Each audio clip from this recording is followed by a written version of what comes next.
Hello and welcome to Electromagnetics 1. This is lecture number 21. Today we're going to be discussing plane wave reflection and transmission. Well, let's set up the problem here. When a plane wave propagating in one medium encounters a boundary with a second medium, some of the wave is reflected and some is transmitted. That's the basic physics of plane wave reflection and transmission. The amount that is reflected, the amount of the incident wave that gets reflected, depends on the material parameters of both regions. So it's going to depend on the conductivity, the permittivity, and the permeability of both regions, right? And the same can be said for the amount that's transmitted. It's a function of all of those variables, okay? Well, let's suppose that a plane wave propagating in the plus z direction is normally incident. In other words, the angle of incidence is 90 degrees on a boundary at z equals 0 between medium 1 here and medium 2. Okay, so this figure pretty much tells the tale. We've got a plane wave incident on this boundary right here. It's propagating. This is the incident field, the incident wave, and it's propagating in the plus z direction, which is to the right. Some of the wave, we don't know how much, is reflected. Some of it, we don't know how much, is transmitted. Okay.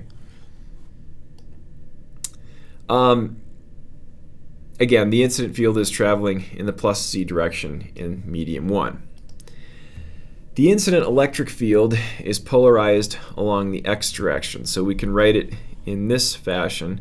Again, we're looking at fields in the frequency domain here, and so we're going to say that the phasor that represents the electric field of the incident wave is a function of z, and it can be written as some constant times e to the minus gamma 1z. Here, this is a kind of wave number here in the x-hat direction. So we're just assuming that the incident field is polarized entirely along the x direction, which is along that direction there. Similarly, the magnetic field, it turns out, is polarized entirely along the y direction. It's related to the electromagnetic or the electric field coefficient in this way, where a to 1 is the intrinsic impedance of medium 1. The reflected wave travels in the minus z direction in medium 1.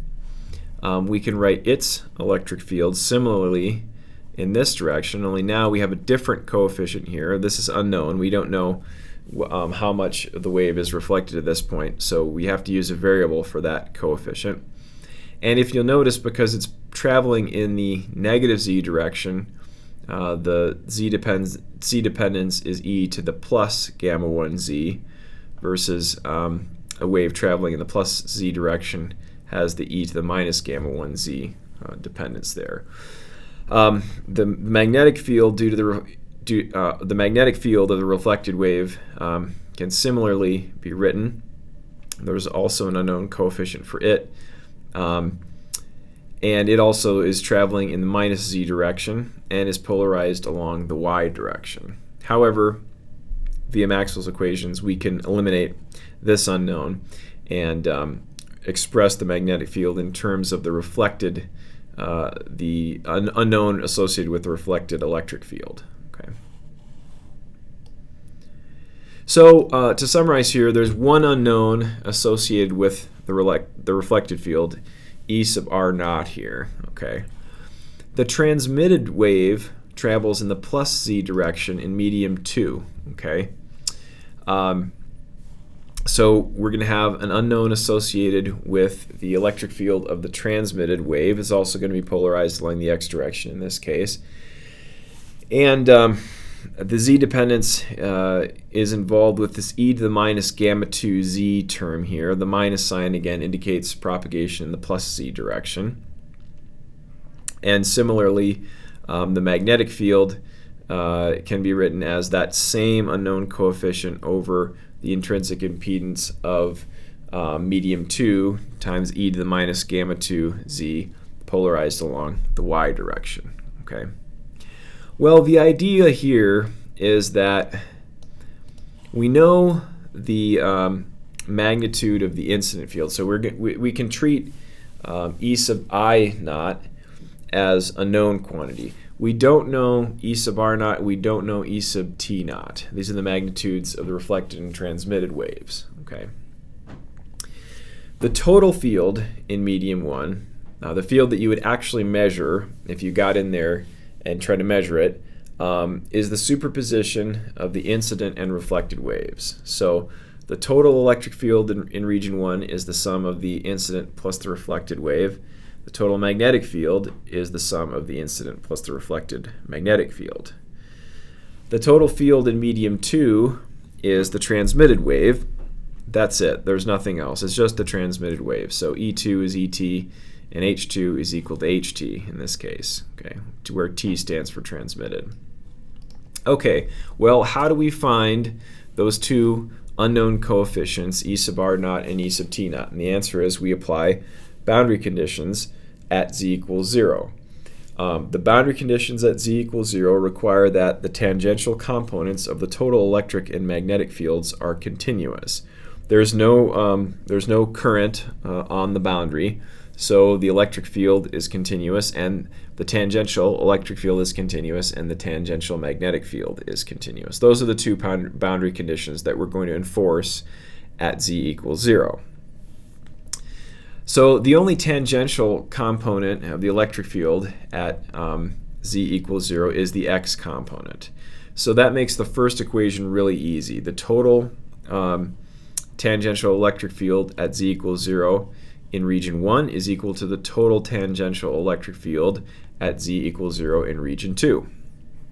So the first equation is E sub I naught plus E sub R naught is equal to E sub T naught. Not too bad. The second boundary condition that we have to enforce is that the tangential component of the magnetic field is continuous. The only tangential component of the magnetic field we have is the y component, and so the y component of H in region 1, in medium 1, is equal to the y component of H in medium 2. On the boundary, this is the only place where that condition is guaranteed to be fulfilled, right there at z equals 0, and only at z equals 0. That results in our second equation involving E sub R naught and E sub T naught. Again, we're treating this incident field coefficient like a known quantity. All right, two equations, two unknowns. We can solve equations 11 and 12 simultaneously and get an expression for the coefficient of the reflected field, E sub R naught, in terms of the intrinsic impedance of medium 1 and 2 and the magnitude of the incident field. So the coefficient for the reflected wave is a to 2 minus a to 1 over a to 1 plus a to 2 times E sub I naught. And similarly, the transmitted coefficient is 2a to 2 over a to 1 plus a to 2 times E sub I naught. Again, the idea here being that we know all of the quantities that we need to calculate the right-hand sides of equations 13 and 14. That's kind of the idea. The reflection coefficient gamma and the transmission coefficient tau are defined as in the following way. Gamma is the ratio of the reflected coefficient to the incident coefficient. That's a to 2 minus a to 1 over a to 1 plus a to 2. And tau, the the transmission coefficient, is the ratio of the transmitted coefficient to the incident coefficient, 2a to 2 over a to 1 plus a to 2. And it also can be shown that 1 plus gamma is equal to tau. Another useful little equation to tuck away for future reference. Now let's consider a special case where medium 1 is a lossless dielectric. In other words, the conductivity of region 1 is 0, and medium 2 is a perfect electrical conductor, which is to say its conductivity is infinite. Well, how do we deal with that situation? The boundary condition at z equals 0 for a PEC, for a PEC, right, requires that the tangential components of the total electric field in medium 1 vanish. In other words, the tangential electric field on the surface of a perfect electrical conductor is equal to 0. So that's one equation that we're going to get here. Is we're simply enforcing that. We're saying the total electric field in region 1 is equal to 0. The total electric field in region 1 is the sum of the incident wave plus the reflected wave. This little equation implies that the reflected coefficient is just simply equal to -1 times the incident coefficient, or equivalently that gamma is equal to -1. So we can go ahead and we can substitute in for E sub r naught in our expression for the total electric field here in region 1. And that's what we're going to do. So here's the total electric field in region 1, incident plus reflected. And when we go ahead, we can substitute in minus EI naught for E sub r naught. And this is what we get for, this is the expression that we arrive at for the total electric field in region 1. Okay, it's equal to this. Using the definition of sine, we can rewrite this expression as minus 2j E sub I naught times sine of beta 1 z in the x hat direction. Beta 1 here is simply the wave number in region 1. If we want to know what the time domain expression for this quantity is, we multiply by e to the j omega t and take the real part. That's how we get back to time domain. And that expression looks like this. We have 2 e sub I naught times sine of the wave number times z times sine of omega t.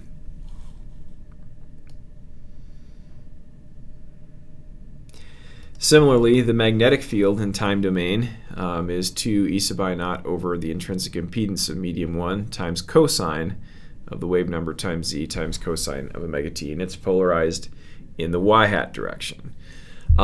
This is an example of what we call a standing wave. Let's look at this figure here.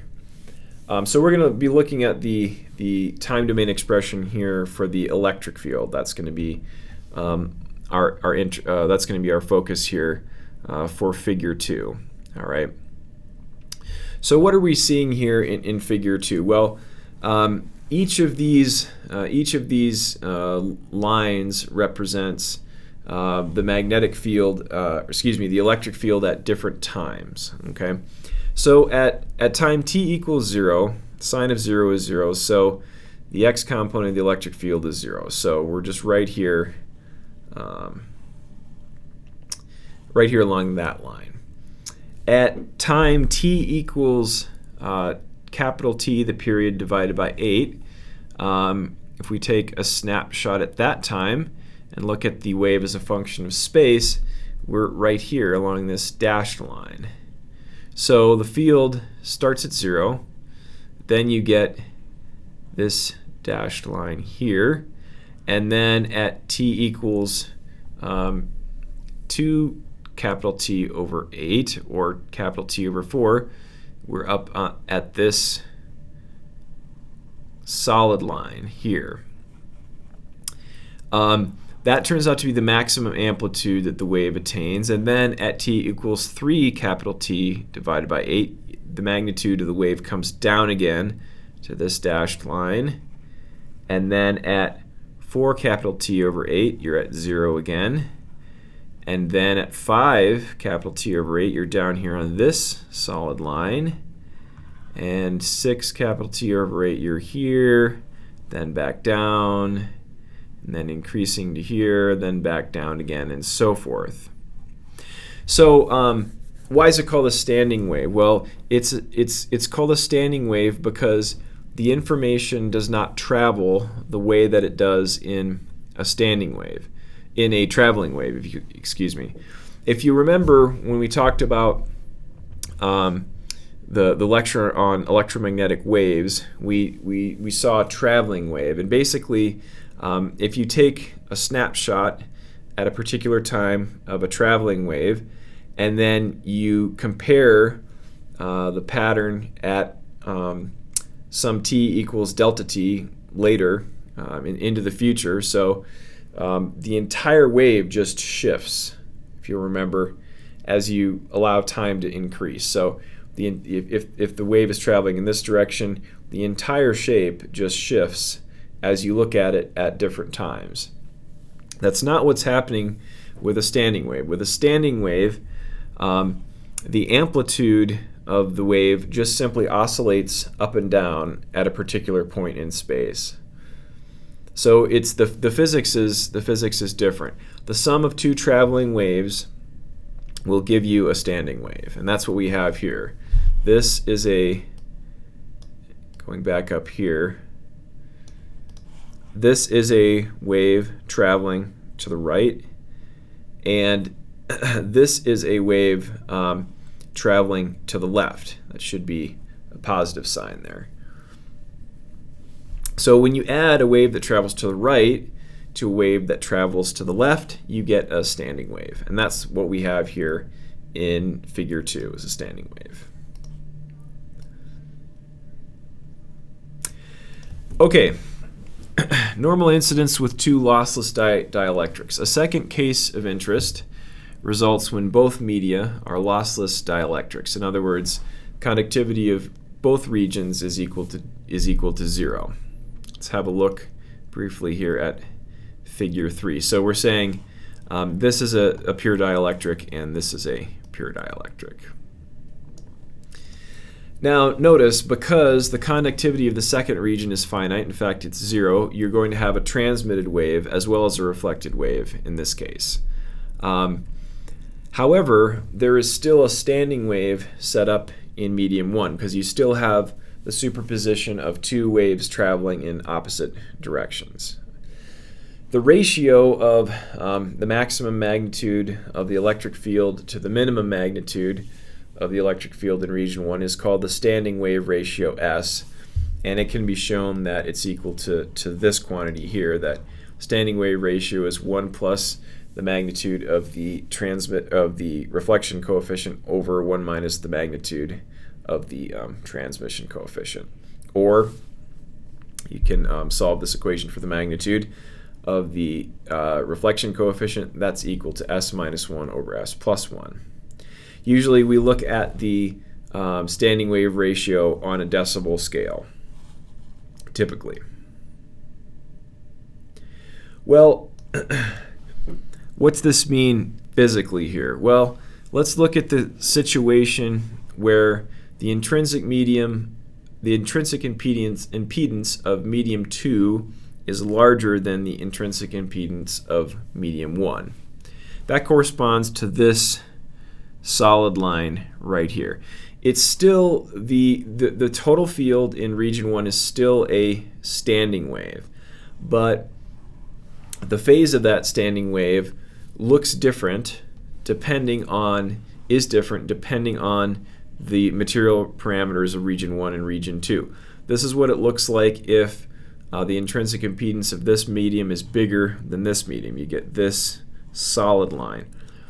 If the intrinsic impedance of medium 1 is greater than medium 2, then you get this dashed line. So the exact shape of the standing wave depends on the material parameters here of each region. Okay, one more really important topic is Snell's law. Now what we're going to do is, instead of looking at normal incidence, where the incident wave is coming in at 90 degrees, we're going to look at the case of oblique incidence, where the incident wave is coming in at an angle with respect to at an angle that's not 90 degrees with respect to the interface. How can we figure out, or what can we conclude about the nature of oblique incidence? Okay. Well, first let's consider a uniform plane wave that propagates in a lossless medium.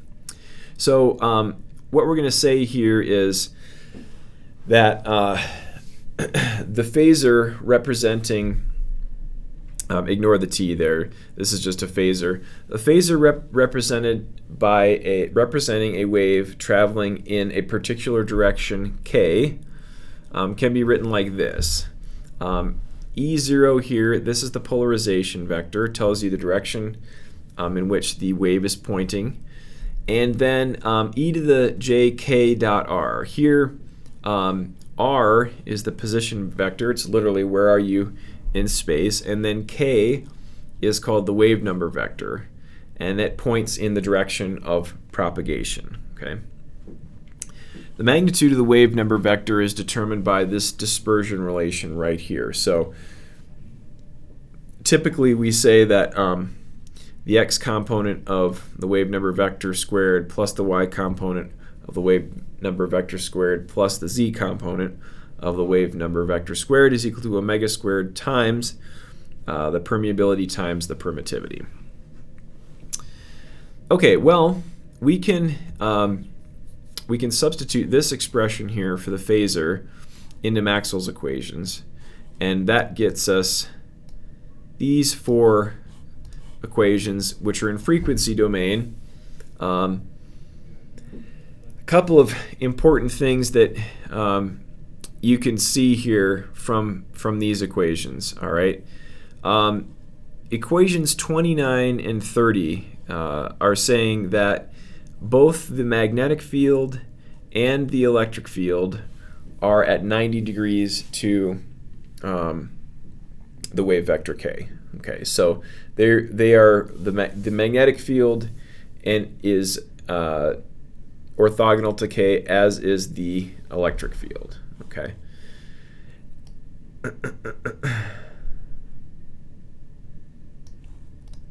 All right.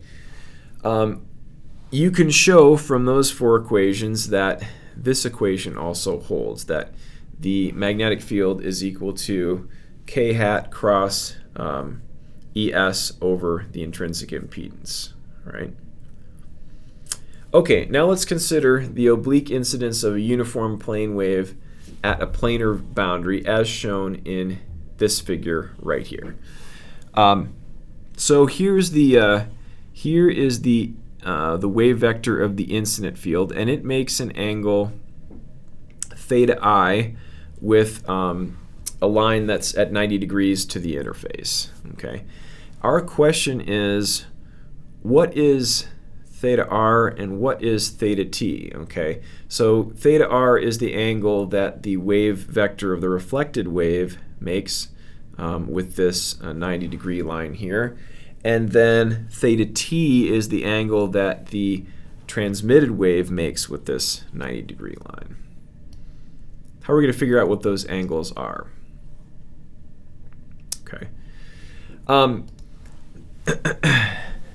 So a couple of definitions here. The plane defined by the propagation vector k and the unit vector normal to the boundary n hat is called the plane of incidence. So what you're seeing here, this picture is taken in a sense in the plane of incidence. So here's n hat, unit vector that's normal to the boundary, and then the plane of, if you take the plane that includes this vector and all three of those vectors, that's called the plane of incidence.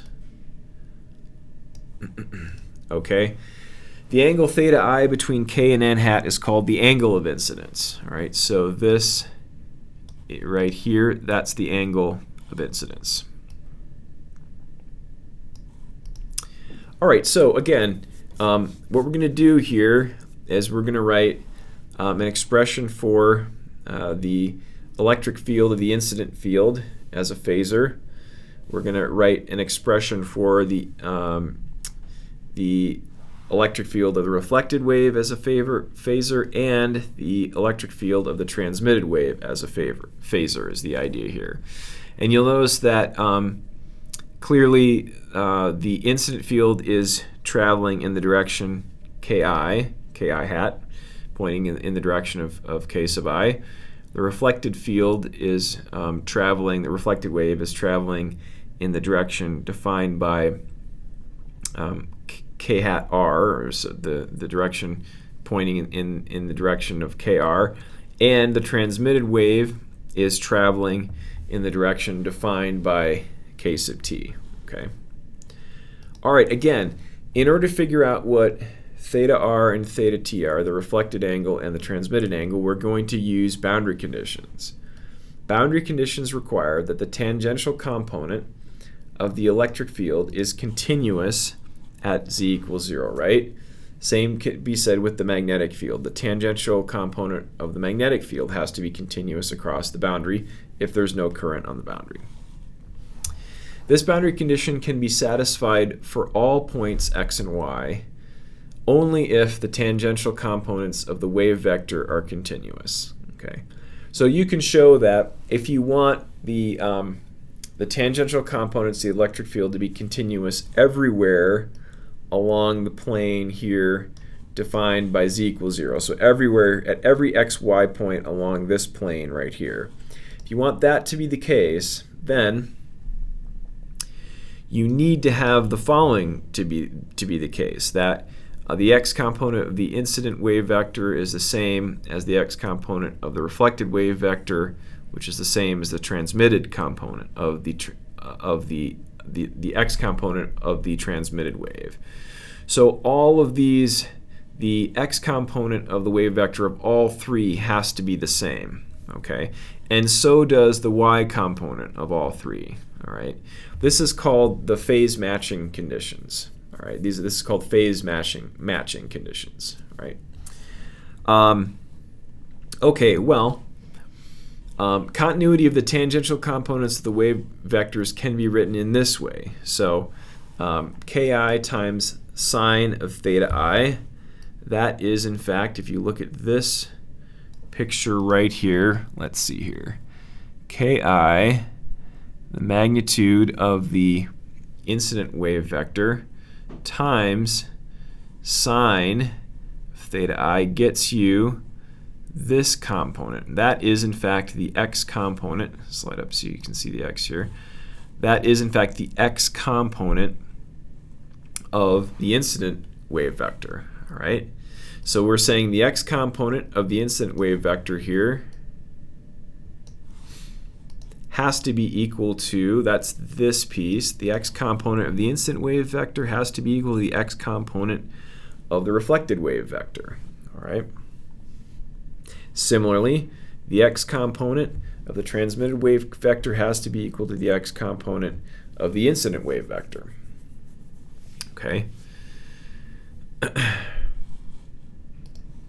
All right, well, there's another condition here, which is that this ki is equal to omega square root of mu1 epsilon 1. That comes from this equation that we saw back here. It's called conservation. This is an expression of conservation of momentum.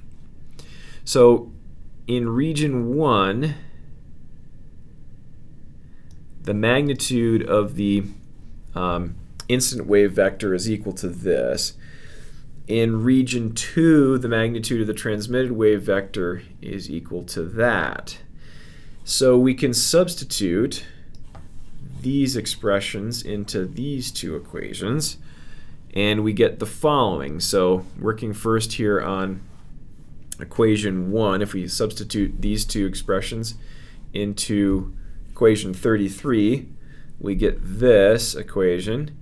The omega root mu1 epsilon 1 cancels from both sides, and then we get sine of theta I is equal to sine of theta r, which implies that the angle of reflection is equal to the angle of incidence, or in other words, the angle of incidence is equal to the angle of reflection. Okay? If we make these substitutions into equation 34, we get the following ratio, which is that sine of theta t over sine theta I is equal to ki over kt, which is equal to the square root of mu1 epsilon 1 over the square root of mu1 epsilon 2. We can rearrange that into equation 41, which is Snell's law. The refractive index in region 1 times sine of the angle of incidence is equal to the refractive index in region 2 times the sine of the angle of transmission. Here, the refractive index in region 1 is equal to the square root of mu1 epsilon 1 times c, where this is the speed of light, and the refractive index in region 2 is equal to c times square root of mu2 epsilon 2. Okay, these are, again, the refractive indices. So again, if we know, let's say, the angle of incidence, we know the material parameters, we can calculate the refractive index in region 1, we can calculate the refractive index in region 2, and then from Snell's law here, we can calculate the angle of transmission, theta t, and we know a priori, without doing anything, that in this case the angle of reflection is going to be equal to the angle of incidence. So there are quite a number of things that we can figure out about a wave that is impinging on an interface at an oblique angle. Well, that concludes this lecture. Thank you for your attention, and I'll see you in the next one.